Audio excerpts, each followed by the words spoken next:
สบายดีมื้อนี้บ่ได้เป็นมื้อที่ตั้งใจว่าจะมาตัดคลิปแต่อยู่ๆความรู้สึกมันก็กลับขึ้นมาว่าเอ๊ะตอนเนี้ยเอกอายุ21ปีแล้วแต่ว่าเอกยังมีคลิปฟุตเทจที่ถึงถ่ายไว้ไปแบบ3ปีที่แล้วแต่ยังบ่ได้ตัดแต่ยังบ่ได้เฮ็ดหยังเลยแต่คันสิลบมันก็เสียดายเอกก็เลยคิดว่าโอเคอาจจะต้องกลับมาเฮ็ด YouTube ใหม่อาจจะบ่ได้มีให้ติดตามดอกแต่ว่าคิดว่ามันก็น่าจะมีความหมายอย่างบางอย่างถ้าเราย้อนกลับไปเบิ่งในตอนนั้นคิดว่ามันก็เป็นอีหยังที่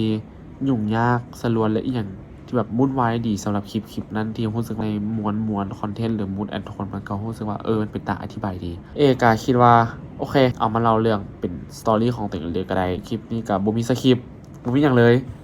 ก็คือตั้งกล้องถ่ายตามฟีลคิดว่าก็น่าจะเฮ็ดแบบนี้ต่อไปถึงแม้ว่าการตัดคลิปคุณภาพหยังมันก็บ่ได้ดีขนาดนั้นเนาะเพราะก็เป็นมือใหม่ในการตัดแน่ฉะนั้นก็เลยคิดว่าแบบอยากลองเล่าในมุมมองของความทรงจำของว่ามีอย่างแน่ที่เข้ามาในชีวิตเพราะรู้สึกว่าการอธิบายแบบนี้ผ่านวิดีโอเพื่อเป็นเรื่องราวที่ตัวเอง10 ปี 20 ปีได้มาเบิ่งก็รู้สึกว่ามันจะเป็นสิ่งหนึ่งที่ย้อนกลับไปเบิ่งแล้วมีความหมายหลายฉะนั้นก็เลยขอเปิดคอนเทนต์นี้เป็นคอนเทนต์แรกๆที่คิดว่าโอเคเอาลง YouTube เป็นจังได๋ก็บ่ฮู้แต่หวังว่าจะตัดออกมาให้ดีที่สุดแล้วกันตามความรู้สึกของตัวเองยินดีต้อนรับเข้าสู่ช่วง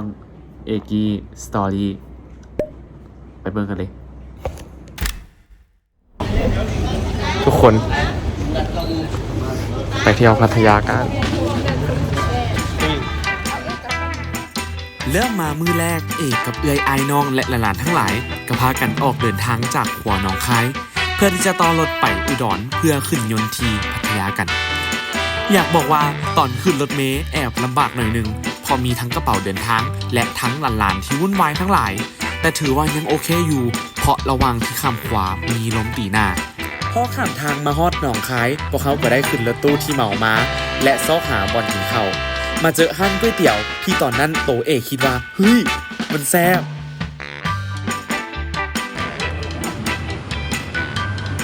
โอ้แมนโมมูดเลย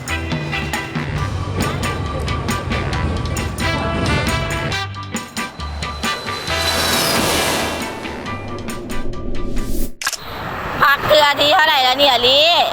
ไหนสิฮอดเทือเท้าฮะบอกบูบายเลยจะไหนปะเนี่ยบอกกับเอกมาอุ้มมาไว้อาลีสู้ๆเด้อ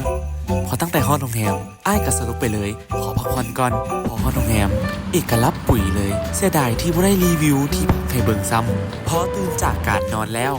พวกเขาก็พากันย่างเลาะเบิ่งน้ำทะเลหายังกินและเลาะจนค่ำเลยอยากบอกว่าบรรยากาศพัทยาตอนค่ำคืนแม่นคลื่นแหงมีหลากหลายประเทศมาร่วมกันที่บ่อนเดียวเอกกับครอบครัวก็ได้มีโอกาสได้ไปย่างเลาะ walking street หรือ night market มีหลากหลายห้านบันเทิงเลยแต่เอกไม่ได้เข้าไปได้อายุยังบ่ฮอดเทื่อ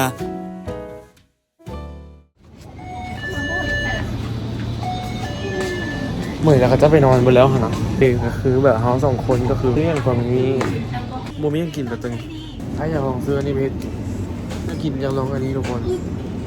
ถ้าไปซื้อเนาะเอาโม่ที่ตัดจังไหนก็เป็นแต่แซ่บอยู่นะแต่แบบมันดึกแล้วไงชื่ออันนี้แล้วเอามาให้ Day 2 ไปทะเลกันลูกแม่ดิไป going to the beach ตื่นมาตอนเช้า 11 โมงใกล้จะสวย พวกเขาก็แต่งโตพร้อมที่จะไปทะเลกัน อากาศในมื้อนั้นก็บ่ค่อยร้อนปานใดแต่แสงแดดแอบจ้าหน่อยนึง พวกเขาก็ได้เดินทางไปที่อ่าวพัทยาเพื่อที่จะเหมาเรือนั่งข้ามไปหาดตาแหวน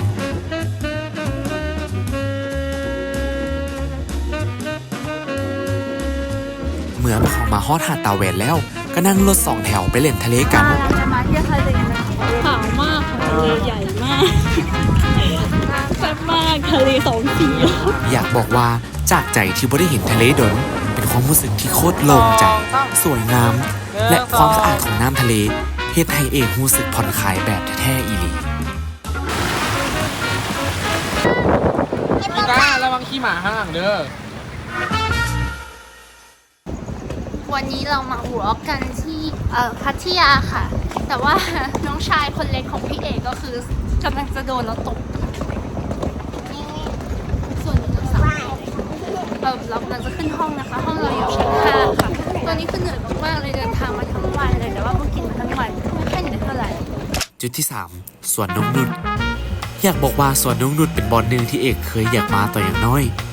เพราะเป็นคนที่มักไดโนเสาร์สุดๆพอได้มาลองเบิ่งในแท้ก็รู้สึกว่ากว้างใหญ่หลายจนเอกคิดว่าน่าจะทายบ่เบิดตอนนั้นทั้งฮ้อนทั้งแบตโทรศัพท์ก็จะเบิดอีกเฮ้ยเซ็งเลยอดทายซ้ำเอาเป็นว่าจังไหนก็ดีใจที่ได้มาอย่างน้อยก็ได้ถ่ายรูปแล้ววะ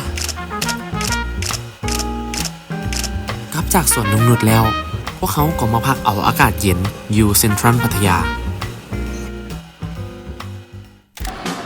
เขาเขียวโอ๊ปซู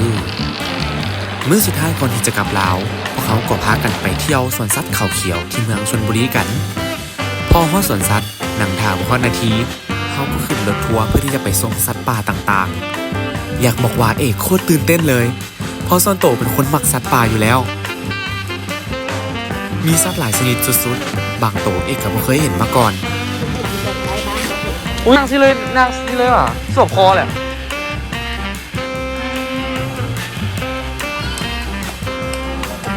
เสียใจที่บ่ได้ถ่ายให้ทุกคนเบิ่งครบเพราะมีสัตว์ที่หลากหลายอีหลี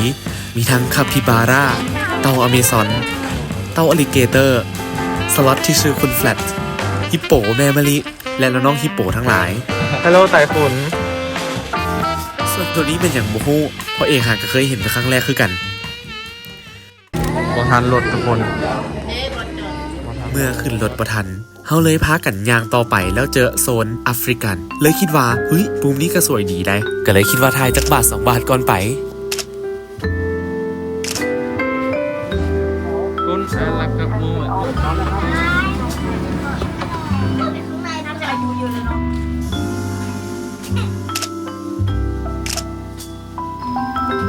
คิดคือกันบ่ว่าสิ่งที่มีชีวิตพวกนี้จะอยู่บ่ได้ถ้าบ่มีคนเฮาช่วยกันอนุรักษ์สัตว์ป่าสนับสนุนป่าไม้มนุษย์สนับสนุนสัตว์ป่าเพื่อให้พวกมันได้อยู่รอดถ้าเปรียบกับคนเฮามันก็สิคือกับครอบครัวที่สนับสนุนซึ่งกันและกันพ่อแม่สนับสนุนลูกลูกก็สนับสนุนพ่อแม่ต่างฝ่ายต่างรับฟังช่วยเหลือและแก้ไขปัญหาซึ่งกันและกันเอกจะบ่สามารถถ่ายคลิปนี้และอาจจะบ่ได้มาสัมผัสบรรยากาศแบบนี้ได้เลยถ้าบ่มีครอบครัวเอื้อยอ้ายที่สนับสนุนและพามาฮอดพัทยาขอบใจไอ้เกลืองไอ้เหมียวผู้ใหญ่ใจดีขอบใจไอ้ตายที่เฮ็ดอาหารเช้าให้กินทุกเช้าขอบใจไอ้โจไอ้ติ๊ก สีฮอดเทือนเฮา และน้องๆหลานๆที่ร่วมทริปน้ำกันหวังว่าทุกคนจะเอนจอยกับการเดินทางและประสบการณ์ของเอกในครั้งนี้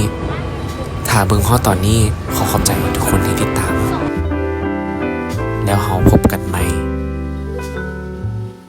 เอกีสตอรี่